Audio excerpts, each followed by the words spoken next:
Now, Zahra, we heard that debate, and of course, all those politicians were on a panel that was exploring South Africa's political economy and how that shapes the business landscape. And of course, Barksdale saying that it would be disingenuous to say that those policies have not actually created black business, but also mentioned the next phase of transformation being, of course, those black industrialists. Could you just give us a bird's eye view of the policies that are set in place to help drive transformation and whether they are actually making a difference?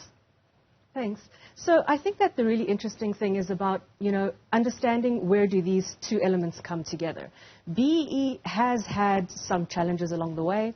The codes have created questions around various issues like fronting and whether or not black entrepreneurs are actually getting the opportunities that they're supposed to get. And what we've seen over the past close to 20 years is that certainly there has been a move to more black business in the market. And government has put together some interesting programs, things like the Black Industrialist Policy, in order to address this imbalance and create opportunity for black business. So when looking at that Black Industrialist Policy, it's about understanding what is government trying to achieve with this. It's two-pronged. One is reindustrialization and bringing that capacity back into South Africa, as well as giving support to businesses. And when we say black industrialists, we're talking about large-scale businesses. We're talking about, significant manufacturing and putting really projects in place that have impact, that create jobs, that open up international markets. What we've experienced over the past few years engaging with black industrialists, unlocking this funding and this policy of the black industrialists that government has put in place, is realizing that a lot of black businesses are expected to know or business owners are expected to know how to run business on their own. And there's this push against bringing on skills from white-owned businesses or from consultants, and rather saying black businesses must do it on their own. My concern with that is saying, well, no business in history has done it on their own. They need to bring on the right supports, the right skills to help them move forward. And we've seen significant growth, significant success with the Black Industrialist Policy. Substantial amounts of money has gone towards it. I think over 800 black industrialists have been supported, almost 35 billion rand towards that in the past 8 to 10 years. So it is growing. It's just perhaps not being seen by everyone. Yeah, not seen by everyone indeed. And just speaking about those black industrialists that are there, I was fortunate to actually cover one of those who are launching their plants out at the Roseland plants and will be supplying Ford on some of those components. And I want us to discuss the makeup of such an entrepreneur that would be able to scale their businesses all the way to being a black industrialist. But before I do, I'd like us to take a look at a clip from that entrepreneur that actually launched their plants out in Pretoria and will be supplying Ford and is a components manufacturer who is scaling their business into becoming a black industrialist. Let's take a look at some of the obstacles that he says he had to face. 2013. I did my business plan. I've sold the business plan to all government entities, GP, you name them. We sat down with them. What I've realized, which is worrying me to this day, most of the people that are there in those places are not trained to meet our expectations. And that is the reality. I'm an automotive engineer, and I will never change. Unfortunately, our South Africans funding institution, whatever, you can go to the bank. Bank is even worse. Bank don't even know about automotive. They claim to know automotive, but they know nothing about automotive. They know nothing about manufacturing. It's sad. Now, Zahra, many would argue that Lindy Sipho is the exception to the rule, particularly in the South African market. He is a very experienced engineer within the space and has worked both in South Africa and in Japan working for Toyota. So that experience, that skill, that education, all there. Is that what the makeup of a black industrialist in South Africa is? And if it is, how do we get more South Africans to follow that route to make it easier for them to be able to access that finance and access those markets? So certainly, I don't think he's the exception to the rule, quite frankly. I think there are so many of these businesses out there that are doing well, that have this knowledge, that have this skill. But it's about understanding that it's not up to one person. It's about the team and bringing together the right people. So technical is great, but technical without business acumen can't work. Technical without financial can't work. Financial without technical can't work. Yeah. So it's about understanding, and where we've seen businesses do extremely well is where there's good business acumen in the leadership that understands they need to bring on board the right teams.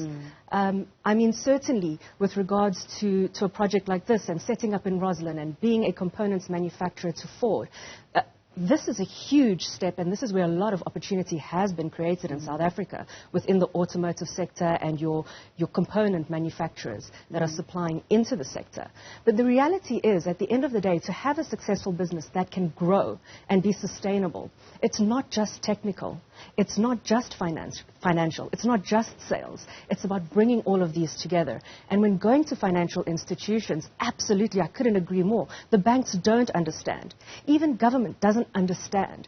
It's not the role for them to understand the industry. Yeah. It's the role of the business owner to show that they have brought on board the capacity, the knowledge that is required to demonstrate to that financier, I know this industry, this is why it's going to work. And there are several factors that contribute towards that. But it's for the business owner to say, yes, we can't expect you as the financier to understand every industry. I understand the industry. Let me show you why it's going to work. And it's about packaging that in a way that the financier is going to be able to receive it. So him understanding his business, as he said, I'm an engineer, I'll always be an engineer, actually helps him then to break those barriers of getting financing from, the likes of the DTIC and so on. And just quickly, Zahra, I missed the points around, SMMEs, because when we are talking in this conversation or in this context of black industrialists, SMMEs mean quite something different. Could you just give us some clarity on what being an SMME within the space and the landscape of looking to scale your business to become a black industrialist actually means? Certainly, and absolutely correct. So when looking at black industrialists, the definition of SME is something quite different. It's about saying, at the end of the day, we're looking at a big business that's going to be employing significant jobs, that's doing potentially complex manufacturing. Typically speaking, a black industrialist is going to be a business that's turning over 50 to 100 million rand or more, is employing some 50 people, 20 to 50 people. So large-scale projects, if you just look at the Black Industrialist Scheme grant out of the DTIC, to qualify for that grant, a project needs to be a minimum of 30 million rand. So it's not small-scale projects. It's not small-scale in the definition or in the broader definition of SME that South Africa understands. And a small business, depending on the industry, depending on the market, can mean something very different. Black industrialists are small businesses. They're not the OEM. They're not the Ford or the Tier 1 component manufacturer supplying into Ford. They're generally a Tier 2 or Tier 3 that's doing a smaller component that's going to a big multinational that then is going to the OEM, being Ford or BMW, whatever the case might be. So it's still a large business doing significantly complex work on quite a large scale. And Zahra, one of the things that we also saw in this week was the Big Five Construct Southern Africa conference, where we did see some pledges come out of both the private and public sector. And really, we're seeing a drive across the board. BMW announced that 4.2 billion over the next 5 years. But let's hear what, as we're seeing that investment drive in both the public and private sectors, with monies being channeled for the upskilling and development of future industrialists. The Minister of Public Works and Infrastructure, Sihle Zikalala, made some commitments at the Big Five Construct Southern Africa Expo that took place at the Gallagher Conference Center. And out in Houghton, BMW celebrated, as I just said, Zahra, their 50 years in South Africa with some big announcements. Take a look. As government, we are going to provide 100 billion in blended finance over the decade. The National Treasury, in its MTEF, the medium-term expenditure framework for 2022, indicated that the public sector infrastructure spending over this period of the MTEF will require us to invest at least 194 billion.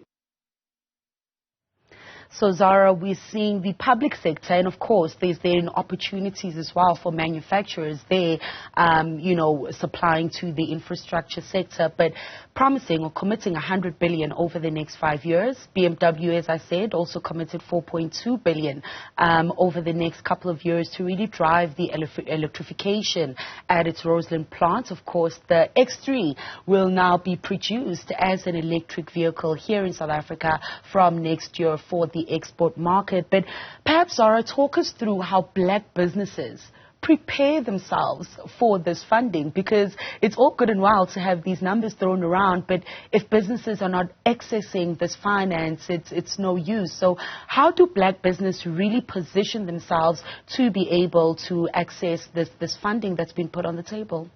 Absolutely. So I think the big thing, it's exactly like you said, these big numbers get thrown around. And so this perception exists in the market that there are billions of rands out there and black business just needs to show up with a good idea and they're going to be able to access it.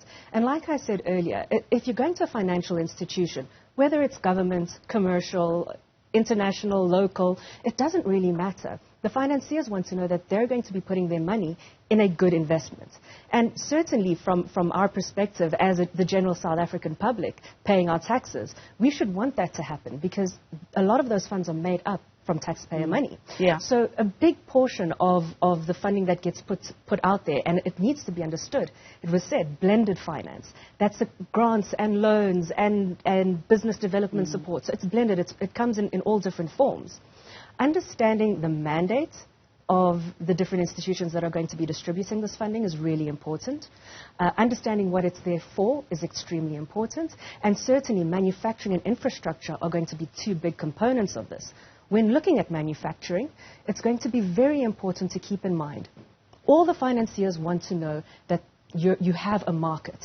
And I think this is one of the critical aspects. So when private sector is going out there and committing to, they're going to support small businesses, we see this in tenders all the time. 30% must be given to SMEs in the market, transformed SMEs in the market.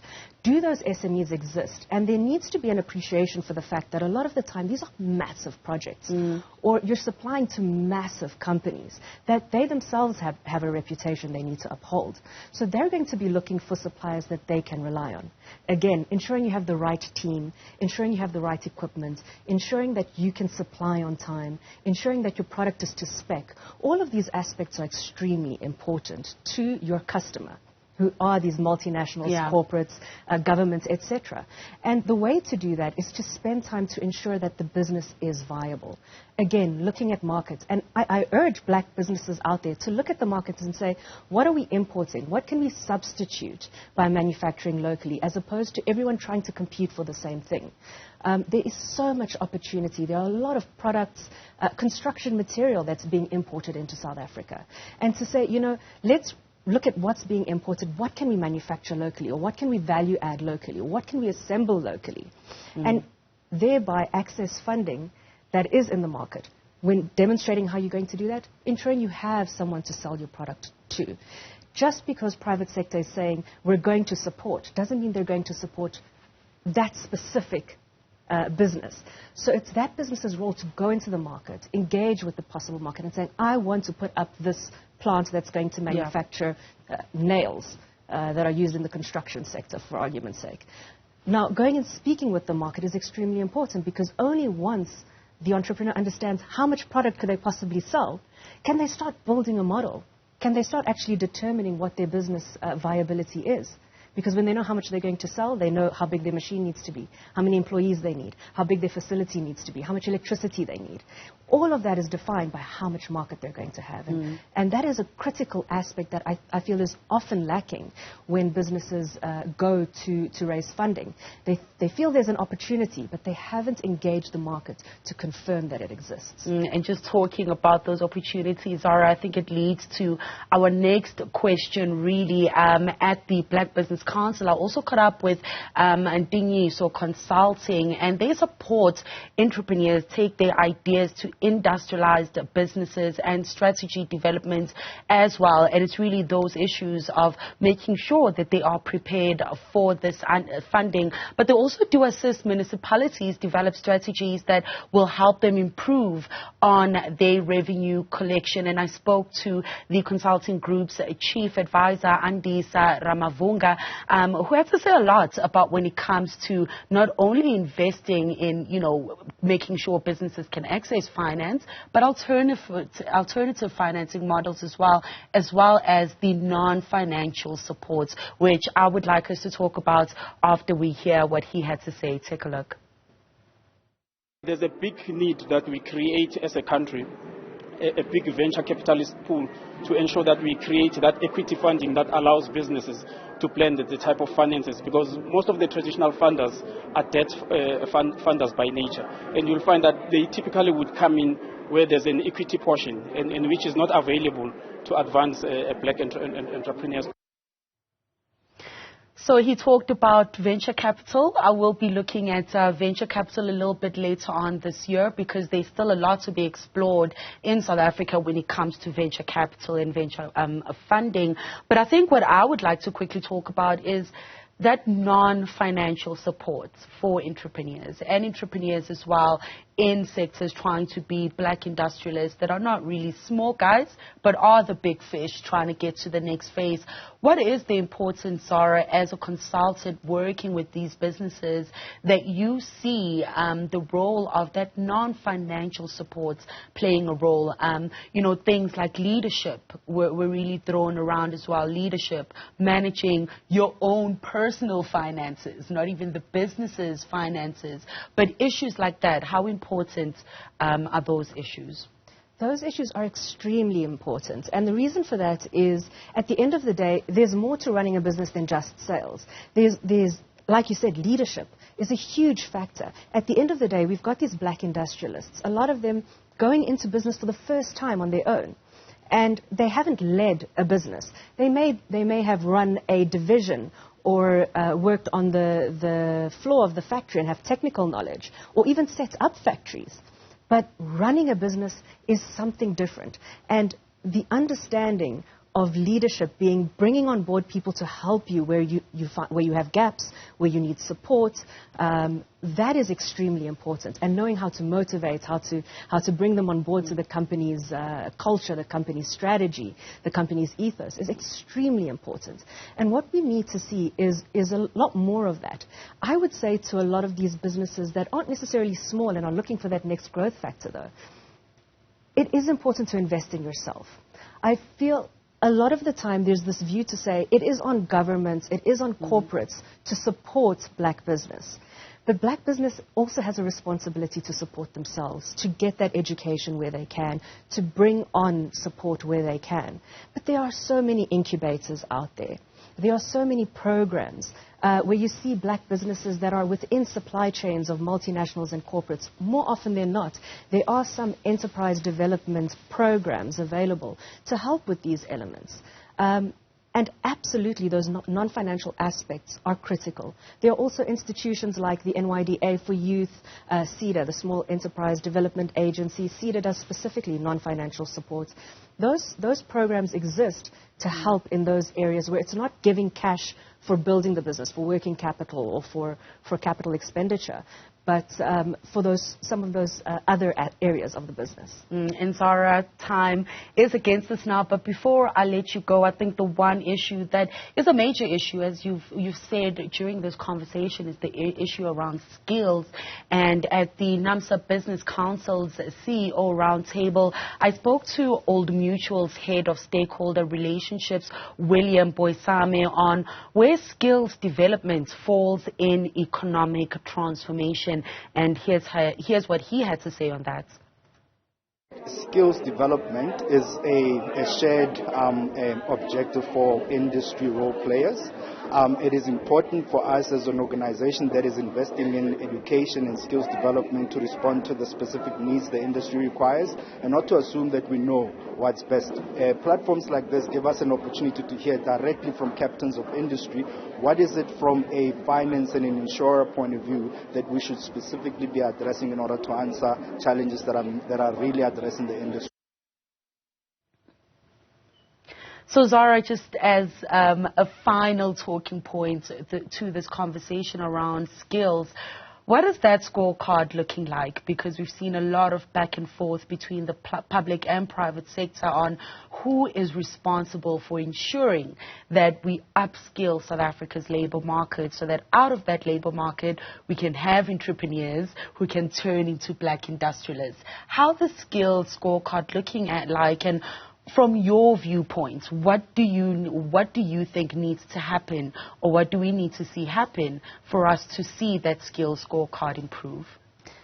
I feel that everyone has a responsibility towards developing skills in South Africa, whether it is the corporates, whether it is every business that has employees within them, even entrepreneurs themselves. We see a lot of, and I spoke about incubators just a moment ago, we see a lot of businesses that do this thing, incubator hopping. So for 10 years, they go from incubator to incubator to incubator. And what are they learning?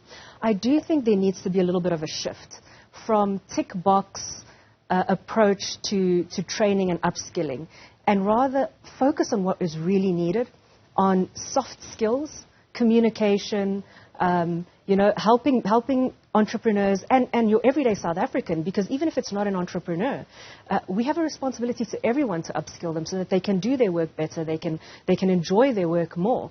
And we need to find that way to do it. And I certainly think that within a lot of the training programs that exist out there, there needs to be a little bit of a shift in thinking to say, how are we going to actually give these businesses skills that they can use, and not just tick a box and say that it's an accredited course, and let's get educated, experienced people in the industries to train them. I think that will have a significant difference.